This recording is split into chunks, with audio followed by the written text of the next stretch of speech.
Thank you, Mr. Chairman. Ambassador Greer, thank you for being here. Back in the 90s, I was in management consulting, and there was a new platform that came out that promised to transform the business industry, ERP. Some of the early attempts at implementing the system proposed an a la prima approach. Let's do it all at once. Let's change the plumbing out. Let's get it all in, get it done, rip the Band-Aid off. It proved to be hugely unsuccessful. There were a lot of very visible projects, and the industry decided there needed to be a methodical sort of prioritization of what parts of the business needed to perform better sooner, and how do you layer onto that a comprehensive strategy.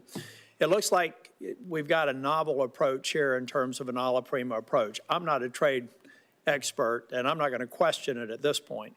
I do have a question about, at the end of the day, the other thing in management consulting we like to focus on is this concept of one throat to choke. In other words, when you're finally taking a look at a strategy, someone has to own it. And you can't say that it's the president or the vice president. So my first question to you, in this scenario, the decision maker who decided the a la prima approach, who has obviously had to have spent time anticipating what we saw in the markets and some of the pushback, I'm assuming this all got gamed out, because it's a novel approach, it needed to be thought out. Whose throat do I get to choke if this proves to be wrong? Well, Senator, you can certainly always talk to me, but are you at the tip of the spear?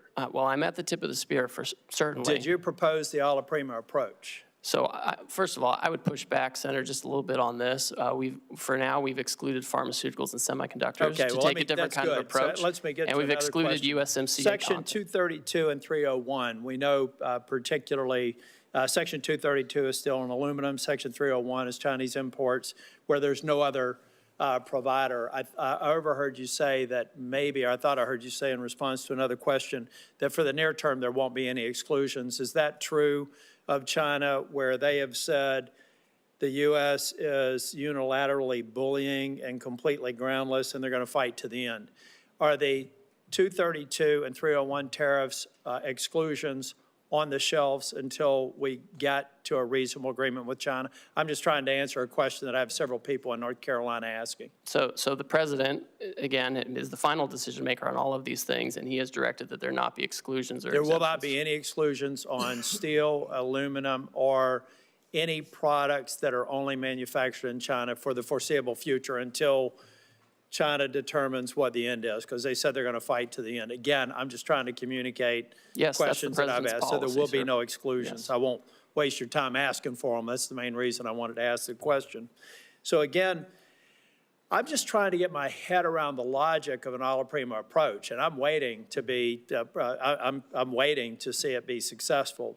But it just seems like we've decided to begin a trade war on all fronts, and that's okay if the person who thought this through has an answer for why you go after partners that we have a very long storied relationship with. Maybe we give some developing countries a break because we're trying to actually get their economies functioning, make them look to the West versus to Chinese investment. So it just seems like I'm getting my head around the a la prima approach. I'm not condemning it because I'm not a trade expert, but I still, at some point, and I understand that you are the trade rep, so if you own this decision, then I'll look to you to figure out if we're going to be successful.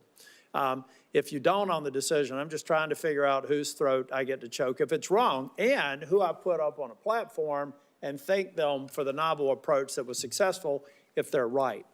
But here's what I'm really worried. I'm not going to ask any more questions. I'm just going to tell you, every time we talk about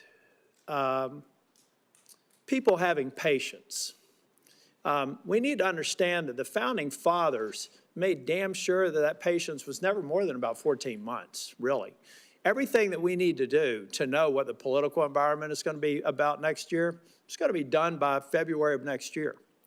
So in your mind, do you believe that over the course of the next 14 months, we're going to have a level of certainty, and the people in the trailer park that I grew up in who are going to bear the brunt of some of these short-term cost increases, maybe some job displacement for a period of time, how are they going to be feeling Groundhog Day 2027 or 2026. Do we feel like the majority of this will be resolved? And I'll be able to thank whoever thought that the alla prima approach was a good idea, because that's about the timeline we've got to work with. Well, Senator, these people who voted for the president is the same situation I grew up in. You know that. I agree, but let me just finish here because I don't want to get in the way of my colleagues. Yes. I'll be 65 in August.